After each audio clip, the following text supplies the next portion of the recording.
Zikomo.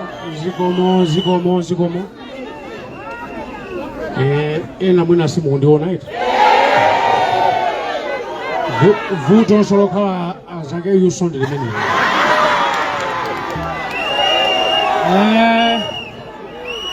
Poyamba nditokoze kwambiri kuti munabwera pano ena mabwera kalekale. Zikomo kwambiri. Ndipo pano ndupita kai ku meeting ndiye tipemphe kuti ife tikaone zimenezo inu kamubwerera zikomo aliyesa machito ake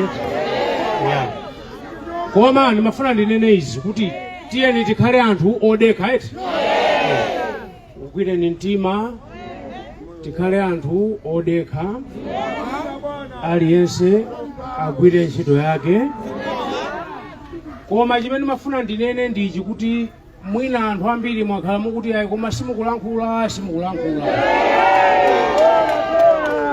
ndiye kulankhulako ndilankhula next week wandimva iti ndilankhula next week Monday tikuwuzani tsiku lolankhula koma ndilankhule next week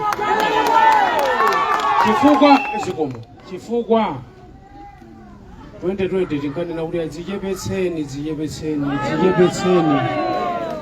ndeta dzichepetsa koma kudzichepetsa konso kusasanduke kufanana ndi kupusa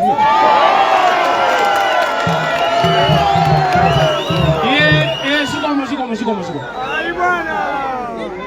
ndimalizeni mawu awa eti tiyenda tiona ndizo nthawi yake kambana eti pachichewa pali mawu akuluakulu amanena kuti ofuna kumwera msuzi sasamba m'manja nsima isanathe.